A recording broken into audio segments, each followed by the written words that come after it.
ദേശീയ കായിക ദിനാഘോഷത്തിനൊരുങ്ങി ഖത്തർ. ഫെബ്രുവരി 11 വൈവിധ്യമാർന്ന പരിപാടികളോടെയാണ് ആഘോഷം.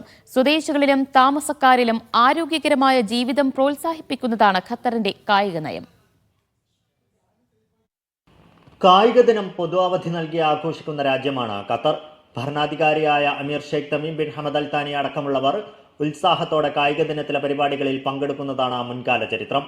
എല്ലാ വർഷവും ഫെബ്രുവരി മാസത്തിലെ രണ്ടാമത്തെ ചൊവ്വാഴ്ചയാണ് ഖത്തർ കായിക ദിനമായി ആചരിക്കുന്നത്. ഇത്തവണ ഫെബ്രുവരി 11 കായിക ദിനം. സ്വദേശികൾക്കൊപ്പം പ്രവാസി സമൂഹത്തെ കൂടി ഉൾക്കൊണ്ടുകൊണ്ട് വൈവിധ്യമാർന്ന പരിപാടികളാണ് രാജ്യത്ത് നടക്കുന്നത്.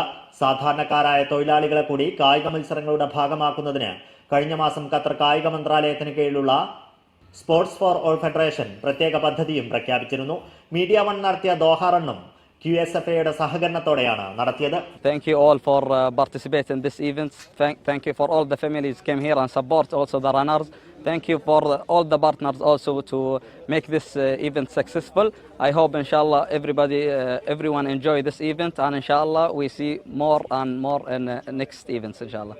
ഖത്തർ ന്യൂസ് ഏജൻസിയും സ്വദേശി മാധ്യമങ്ങളും വളരെ പ്രാധാന്യത്തോടെയാണ് ദോഹ റൺ വാർത്തകൾ റിപ്പോർട്ട് ചെയ്തത്. 50-ലേറെ രാജ്യങ്ങളിൽ നിന്നുള്ള 600-ലേറെ പേരാണ് അൽബിദ പാർക്കിൽ നടന്ന മീഡിയ വൺ ദോഹ റണ്ണിൽ പങ്കെടുത്തത്. ആരോഗ്യകരമായ ജീവിതം പ്രോത്സാഹിപ്പിക്കുകയെന്ന ഖത്തറിന്റെ നയത്തോട് ചേർന്ന് നിൽക്കുന്നതായിരുന്നു ദോഹ റൺ. ഖത്തറിന്റെ വിഷൻ 2030 ആ ഒരു കായിക ഒരു വിഷൻ ഉണ്ട്. അത് മൊത്തം ഖത്തറിലെ മൊത്തം പ്രവാസികളെ ഉൾക്കൊള്ളിച്ച് കൊണ്ടിട്ടുള്ള ഒരു പ്രോഗ്രാമാണത്. നമ്മുടെ മീഡിയ വൺ റണ്ണിനെ സംബന്ധിച്ചിടത്തോളം 50ഓളം രാജ്യങ്ങളിൽ നിന്നുള്ള ആളുകളാണ് നമ്മൾ ഈ ഒരു മീഡിയ വൺ റണ്ണിൽ പങ്കെടുത്തത്. അപ്പോൾ ആ അർത്ഥത്തിൽ അതിൽ ഖത്തരീസുമുണ്ട്, എക്സ്പാട്രിയേറ്റ്സുമുണ്ട്. ആ അർത്ഥത്തിൽ QSFAയുടെയൊക്കെ സഹകരണത്തോടു കൂടി ഈ ഒരു ചെയ്ത പരിപാടി നമ്മുടെ ഈ വിഷൻ 2030യുമായി ചേർന്ന് നിൽക്കുന്ന ഒരു പരിപാടിയായിരുന്നു ഈ മീഡിയ വൻ്റെ ദോഹ റൺ.